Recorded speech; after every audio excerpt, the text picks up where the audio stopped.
Et là, Jasmin, vraiment, plus le temps passe, plus la colère augmente. On apprend des détails sur cette histoire-là. Et vraiment, c'est extrêmement frustrant, là. Oui, c'est ça. On a appris des détails au cours des dernières heures hier. Et vous savez, dans ce genre d'histoire-là, souvent, il y a un drame, quelque chose de terrible qui arrive. Et puis on passe à autre chose finalement. Mais ici, non, ça passe pas. Et aujourd'hui, là, ça fait.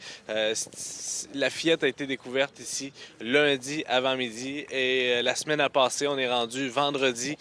Et les Québécois, les Estriens, les gens de Granby ne le digèrent toujours pas. Et encore ce matin, vous le voyez sur les images, les gens viennent ici, passent devant la résidence où a été trouvée la fillette et déposent toutes sortes d'objets encore, même si, même si ça fait plusieurs journées. C'est incroyable de voir ça. Et vous voyez en direct aussi les images de cette montagne d'objets qui représente en fait l'émotion, l'empathie des gens de Granby. Et comme je vous disais, là, même si les heures, les jours passent, les Québécois ne le digèrent toujours pas. Et on écoute d'ailleurs deux personnes que j'ai rencontrées qui n'ont, d'ailleurs, là je le précise parce que c'est important, n'ont aucun lien de parenté, ne savent pas du tout qui est cette fillette-là. Et malgré ça, on sentait l'émotion chez eux.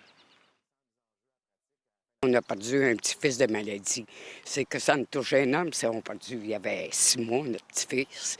Malade, c'est que tout le monde en prenait soin, tout le monde voyait à sa santé. Tout. Là, présentement, c'est cet enfant-là.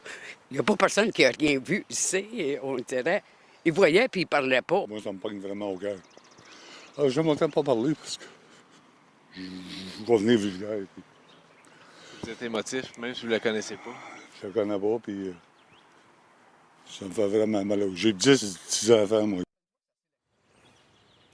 Il y a de l'émotion, surtout parce que les gens ne comprennent pas et il faudra voir en fait si les mécanismes, les moyens mis de l'avant par le gouvernement permettront de répondre à ces questions-là parce que, en tout cas, c'est ce qu'on sent sur le terrain, que tant et aussi longtemps que les questions qu'on se pose, comment ça a pu arriver, comment ça se fait qu'on en est arrivé là, tant que ces questions-là ne seront pas répondues, on sent que la colère, l'indignation et la tristesse ne passeront pas. Oui. Merci beaucoup, Jasmin, pour les détails.